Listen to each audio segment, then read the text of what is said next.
Hello mga so for today, we're going to proceed in total hydrostatic force on surfaces. So as you can see, we have two sub-lessons under this lesson, such as the hydrostatic force and the Archimedes principle.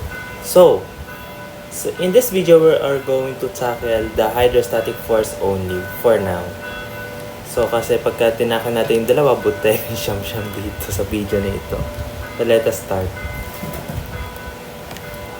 So let us proceed with hydrostatic force. If you say hydrostatic force, it is the pressure exerted by a fluid at rest due to the weight of the fluid above a given point.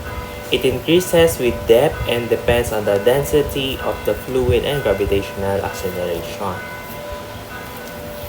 Ito yung formula natin from the force, hydrostatic force, which is derived lang naman siya sa formula ng pressure na force over area. Nag-cross multiply lang kaya naging pressure times area. Where F is the hydrostatic force, either Newton for SI, English is pounds or LB. P is hydrostatic pressure, which has the unit of Pascal commonly kapag SI, PSI or pounds per square inches kapag English. A is the surface area, either square meter, square feet, square inches, whatever. Ngayon, let us have the derivation. Alam natin na ang hydrostatic pressure ay equal sa specific weight times the height, or which yung h bar is from the center of the gravity from to the water surface or liquid surface. Liquid surface to HCG or the center of gravity. Yun, baliktad pala. From top to bottom, no?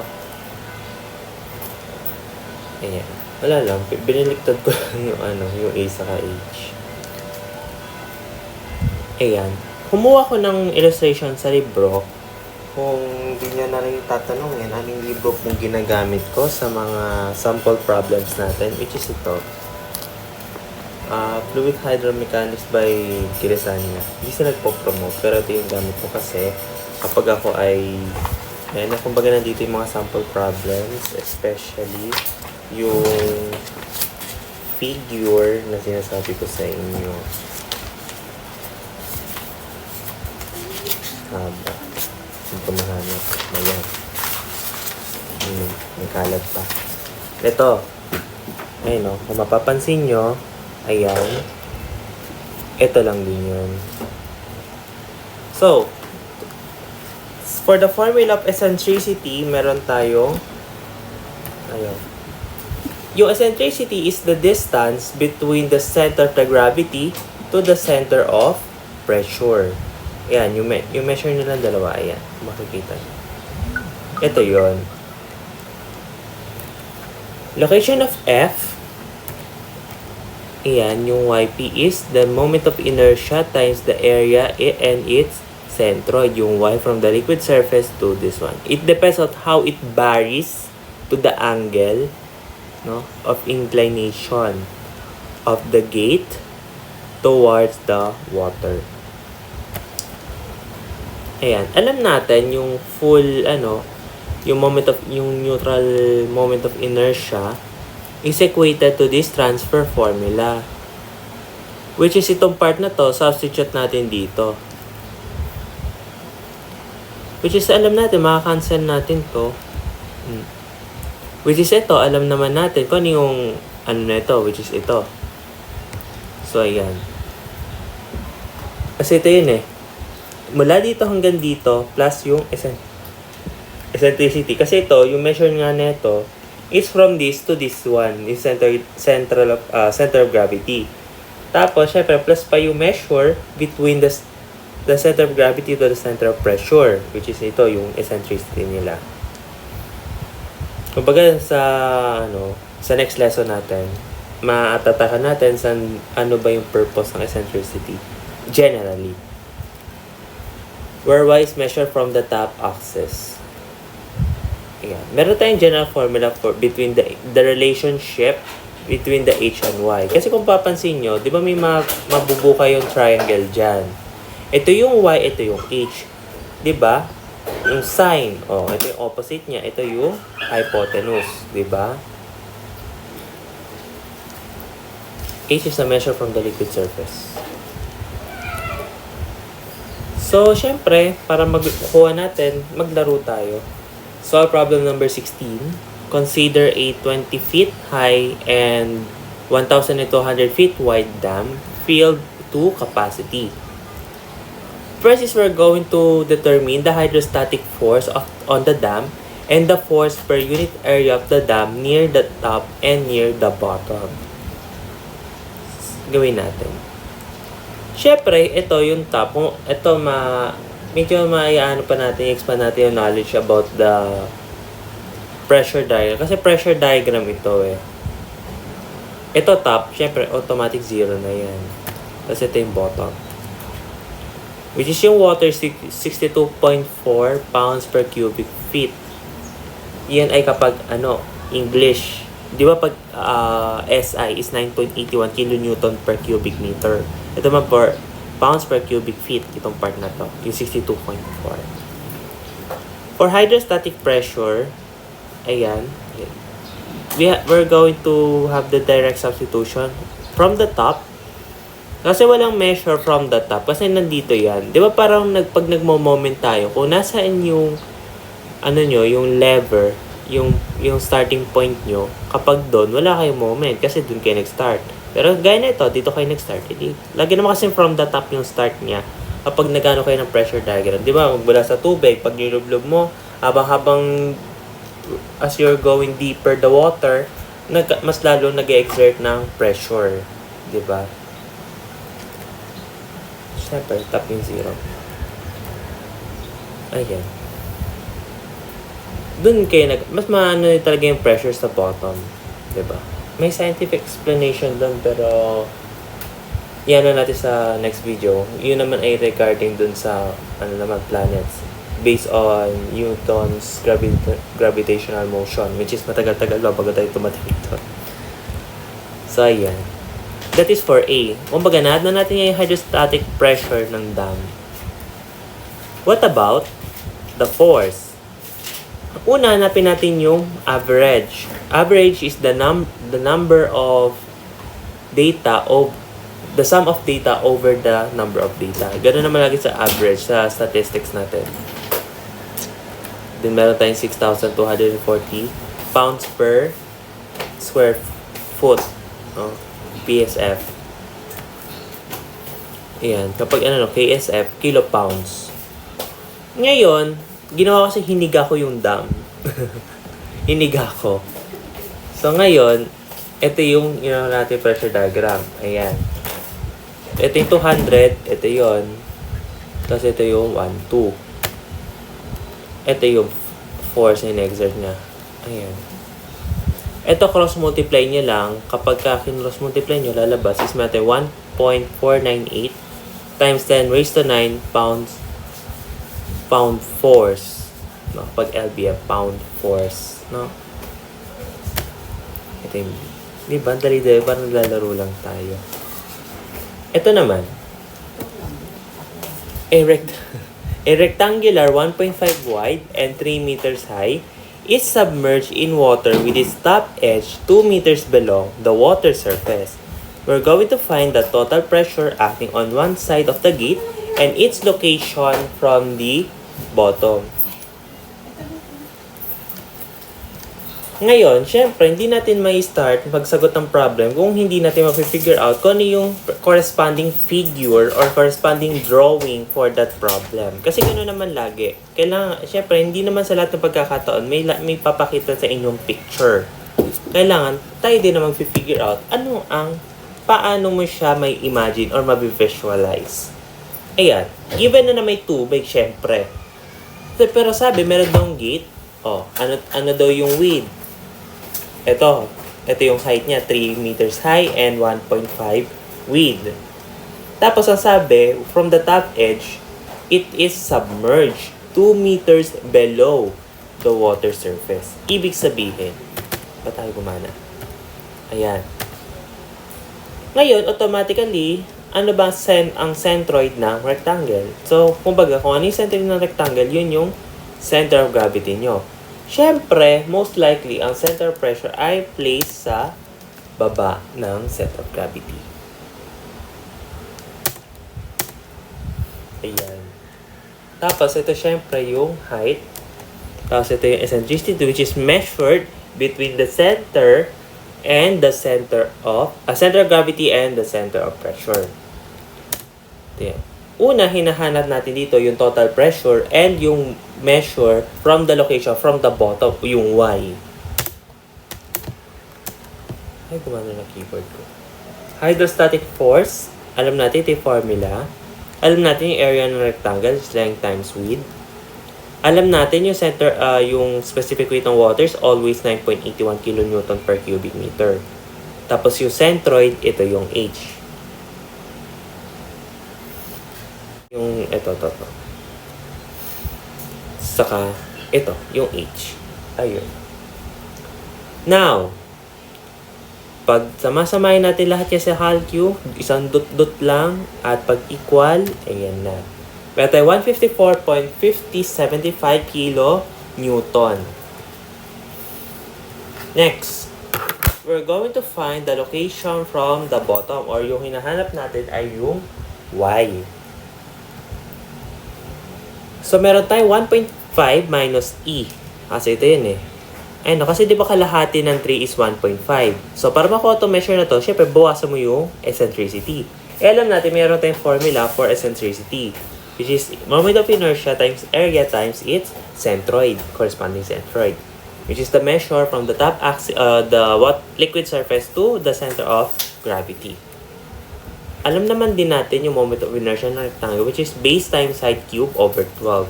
Depende ko sa neutral axis. Since ito, in terms of x-axis, yung 3 yung i-cube nyo. No? So, ito yung area, tapos yung ano lang, direct substitution. Then, ang lalabas po, kapag sa calcu, is natin 1.2857 meters. Ngayon, meron tayong mas madali. Kasi mukhang mukha siyang komplikado kasi gagamit ka pa ng basic geometry. Eh kung pwede ka naman din gumamit ng tinatawag nating pressure diagram. How does that work? So, ano ba yung pressure diagram? It is a graphical representation used to show how pressure intensity varies over a surface or within a system. Depending on the field of study, it can refer to different types of visualizations. Ayan, halimbawa, sa pressure kasi, dalawa ang pwede mo ang mag-a-add dyan. Una yung pressure ng air. Pangalawa yung pressure ng mismong figure or yung object na nakasubmerge. Ayan. Kapag ganyan, straight, di ba alam natin, di ba sa static equilibrium, alam natin kapag ganyan, yan yung distributed load. Diba? Ganyan naman. Nire-represent niya na yan yung pressure ng yung air.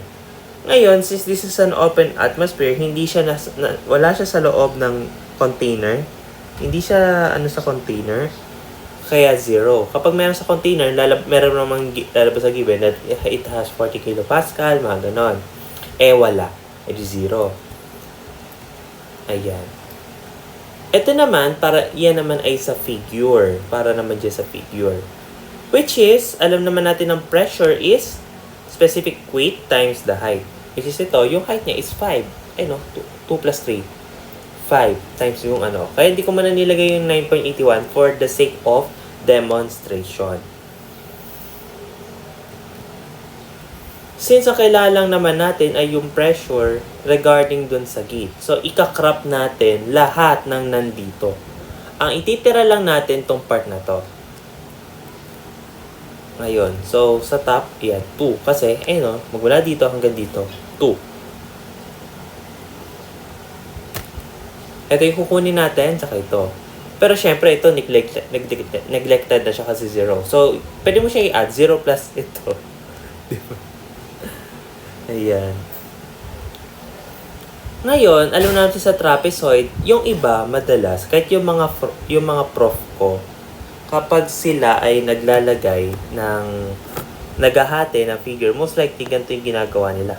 Pinaghahati na ng dalawang triangle. Hindi ako ganun kagaling maghanap ng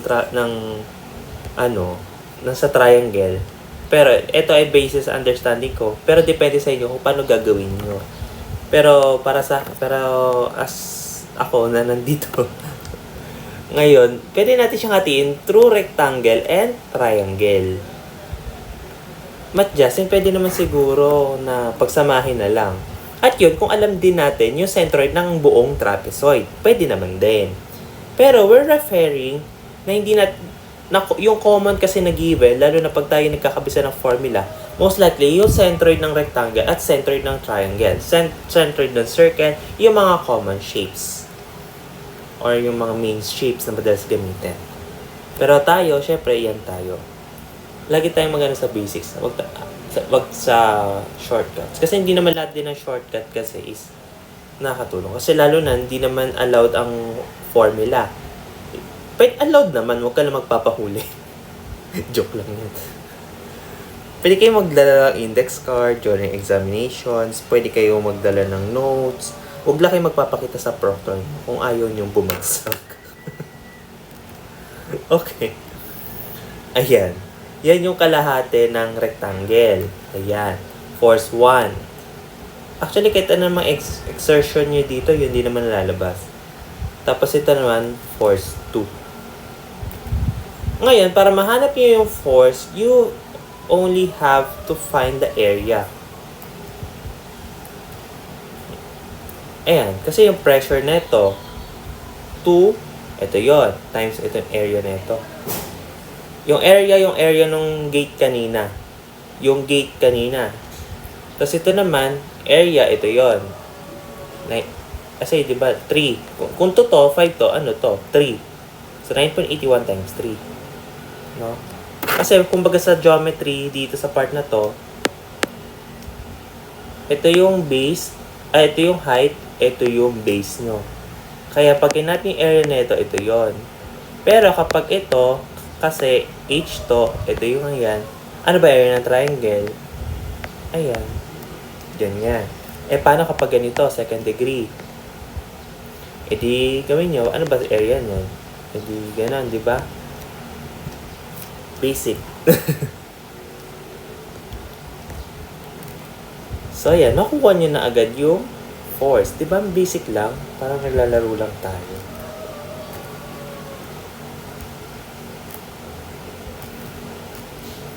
Ayan, location of resultant force. Dito ka galing. Laging naman from the bottom. Kasi from the bottom yung hinahanap no? From the bottom. From the bottom of my heart. Okay, so, syempre, centroid ng 3. Centroid ng triangle, 1/3 ng total height. Tapos, ito naman yung kalahati. Ngayon, mag-moment tayo sa bottom. Clockwise positive. Kasi ito na yung total force natin. Ito yun Ano yung distance niya? Diba? Tapos, at pagsama-samahin niya na lahat, ito yung, centroid. Kasi yung 3, kalahati ng 3. Tapos ito naman, ito yon. Tapos ito naman yung centroid. Ano kaya lalabas? Same lang din, di ba? Parang naglalaro lang talaga. Next, paano kapag ganito? Ang saya-saya naman. Ngayon, sabi dito, 1.5 daw yung width yung ng gate.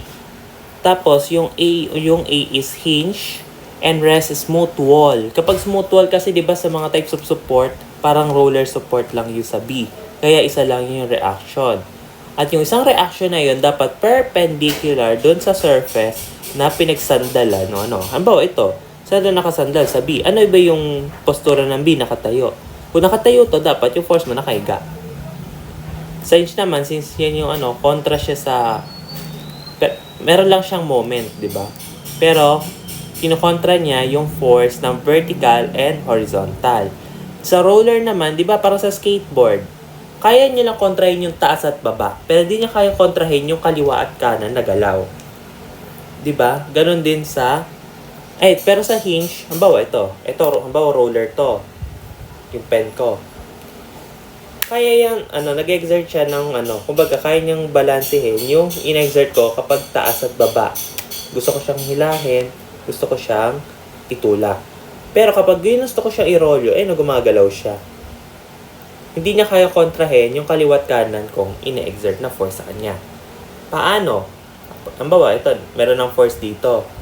Ayan. Ayan o. Kumbaga, di ko kayang kontrahin, di ko siya kayang itulak, di ko rin siya kayang hilahin. Ganon din sa taas. Di ko siya kayang itulak, di ko siya kayang hilahin pataas. Pero kapag gusto ko siyang paikutin, hindi siya makakontra. Unless kapag fix, kahit yung moment mo, maputol mo pa.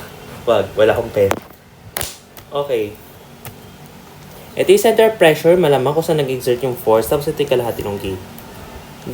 Di ko na-drawing yung Ito, hanapin yung Pythagorean theorem para makuha nyo yung diagonal. 3 squared plus 2 squared, tapos pag nakuha nyo sa sagot, square root nyo. So, meron tayo square root ng 13. Ano sukat ng square root ng 13? Di yung kalahati ng square root ng 13. Ano pa? Ako hindi ko kasi na-drawing kasi di na talaga siya kasya sa slide pagka-demonstration. Kasi ito yun Ito yung square root ng 13. Ito yung 1.5. Ito yung magiging area. Lagyan ko baka akala point A. Surface area yan. Ito yung X. Ito yung eccentricity. Ayan yung height na 4. Kasi kalahati ng 2 is 1 plus 5 minus 1 to 4. Diba? Total force on the gate. Ayan. Yung seawater has the specific gravity of 1.03. Which mumultiply natin sa specific weight ng water. Samantalang 218.55894. Ngayon, since nahat natin yung A, yung total force, ano naman yung selection at B? So, kung magmo-moment tayo sa A, syempre, hanapin muna natin yung measure nito. Kasi meron tayong force dito, kasama yan sa equilibrium equations natin. Hanapin natin yung X, which is yung X is square root of 13 over 2 minus E. Tapos, ayan, then direct substitution. Kasi yung Y, kasi di ba kanina, sin HY. Yung Y, sin theta equals, pangit. Di ba sin theta is equal to H over Y. Tama? Tapos yung Y, para mahal nyo, meron tayong H over sin theta. Ano ba formula nung theta? Kasi ang may given ka lang yung 2 saka 3. So yung theta is equal to inverse tangent. Ano yung opposite? Ito kasi yung theta. Ito yung theta nyo. 2 over 3. So nangyari, ano yung H nyo? 4. Ano yung sin nyo? Ayan. Ano yung theta? Ayan. Direct substitution lahat. So, may lalabas na 1.6525 meters. Tama? Ito yon. Tingnan natin kung uubra yung pressure diagram natin. Alisin ko lang. Di ba sa pressure diagram natin, ito yon. Tapos yung measure, may tayo square root ng 13. Tama? Ito yung force. Which is yung force nyo is 218.5894. Ito yung force nyo, di ba? Ngayon, gawin natin, try lang. May tayong 218.5854. First time nyo ako makikita ulit magsulat sa tagal ko nagturo, no? Equals, tama. Equals, tapos, ito yung, ito yung base nyo, ito yung height. This is triangle, so 1/2 times 1.3 times 9.81 kasi ito yung specific ano nyo. Times mo doon sa square root ng 13. Times mo doon sa 1/3 ng square root ng 13. Tingnan lang natin kung pares ang lalabas. Pag hindi, ibig sabihin sa patayo nyo lang pwedeng gamitin yung pressure diagram. Tingnan natin. Oh, iba lumabas. So, check na lang natin later. So, iba yung lumabas. So, hindi ito. Hindi iyan. Ito dapat yun. So, hindi most likely applied yung value kapag ganyan. No? Square root ng 13. Dependent. That is very situational. Hindi din natin kasi masasabi kasi yung gain hindi natin masasabi kung paano yung magiging exertion neto. Kasi ganyan siya eh. No? Pero hindi rin natin talaga. Okay. Okay na yan. Doon na tayo sa talagang method natin. Nagagamit lang mo sa ang pressure diagram doon sa patayo. No? Pero kung alam nyo, sa mga nanonood na engineer na, please educate me na lang. Okay. So, mag-moment tayo at A. Siyempre, kapag nag-moment tayo, due equilibrium, ayan. Nag-stick na lang tayo. Ngayon, yung RB, since counterclockwise, kaya siya negative. Tapos galing siya sa A, 2. No? Ito yun. Plus, yung force. Ginawa ko, pinag-isa ko na lang. Kesa gagawin ko, para sa manding clockwise. Halimbawa, 2.8 Tapos mag-ano pa ako ng X and Y. Kasi dalawa yung magiging equivalent niyan eh. Kasi dalawa pwede maging equivalent nito eh. Mangyayari lang dito, hanapin mo pa to, hanapin mo pa yan. Eh di mas nahirapan pa tayo.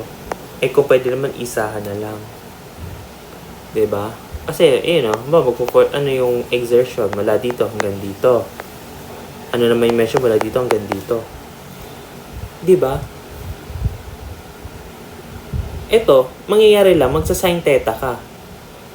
Kasi halimbawa 218.5894 tapos sin ayan, tapos tangent theta tan square ayan, no, inverse tangent nito,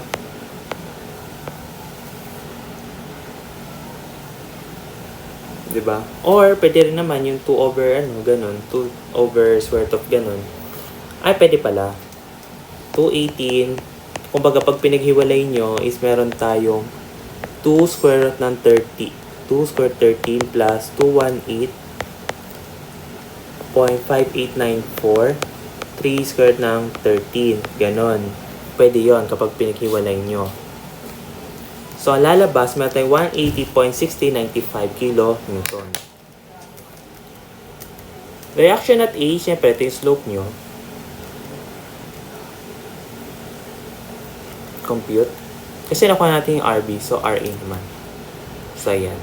Kasi pag sabi reaction at hinge A, sabihin, combine yung X and Y. So, paano natin combine yung X and Y? Malaman Pythagorean theorem. Then, ayan na. So, may tayo 191.3184 kN. Next, ito si e-board. Medyo masaya-saya ito. Paano kapag ganyan, nakakurba na? Ayan. So, syempre, meron ka mapubuong triangle dyan. Ito yung height nyo.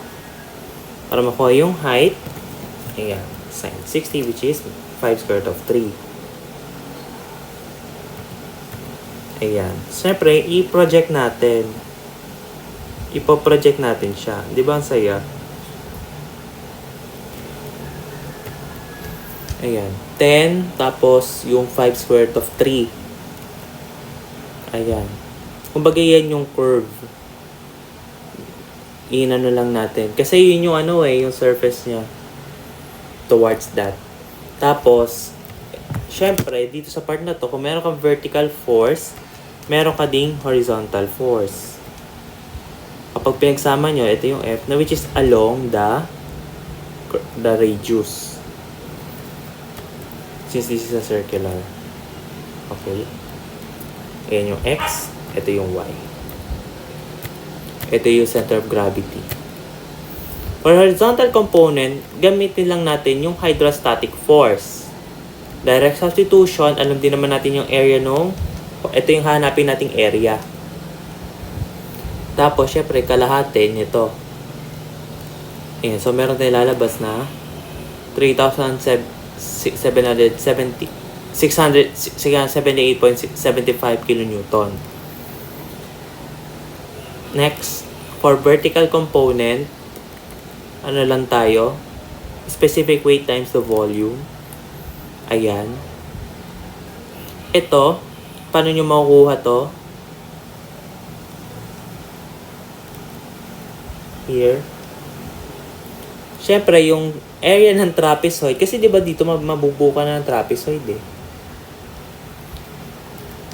Alam natin yung area ng trapezoid ito. Tapos ito may area ng sector. Direct substitution. Kasi ito, 5. Kasi di ba kung sin 10, sin 60 to, 10 cosine 60, ayun. No? Kasi 5 to. Kasi kung 10 to, 5 to, malamang 5 din to. So, ayun. Tapos ito, minus yung 60 degrees, ayan. Times 10 squared, tapos ayan. Yung width mo kasi, sabi din 10 din kasi ang width. So, may tayong y. For location, ito kasi madali na pag location. Ayan. Kasi naka-ano na. Higa. Pag nag-moment ka, ayan, makukuha mo na yung x. Diba? So, gano'n lang din kadali ang kumuha ng hydrostatic force. Actually, nung inaral ko to sa amin sa hydraulics na kasi sa amin. Kaya ngayon sa physics din, ino-orient ko na rin kayo for the tutorial. Actually, yun din kasi plan ko. Para kapag oriented na kayo sa lahat ng lessons sa physics, meron na kayong foundation sa lahat ng subjects sa engineering. Solve problem number 20, the last one. So, same lang din. Nag-exert lang sa kurba. Ayan.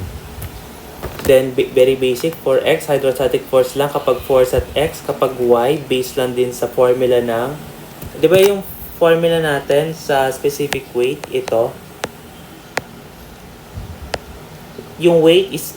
This is the weight force. Di ba? Ayan. Which is either kilonewton or pounds or newton, no? Or kips or kilopounds. Diba? Ang ganda suot na, ang ganda suot mo, Matt Justin. Engineering talaga. Sulat ng engineering. Okay. So, since naka-English tayo, hindi tayo gagamit ng 9.81. Instead, we're going to use the 62.4, diba? Kasi diba, sa specific weight, either 9.81 kilonewton per cubic meter or we just use the 62.4 pounds per square inches. No? Ay, sorry, square foot yan. Sorry, square foot.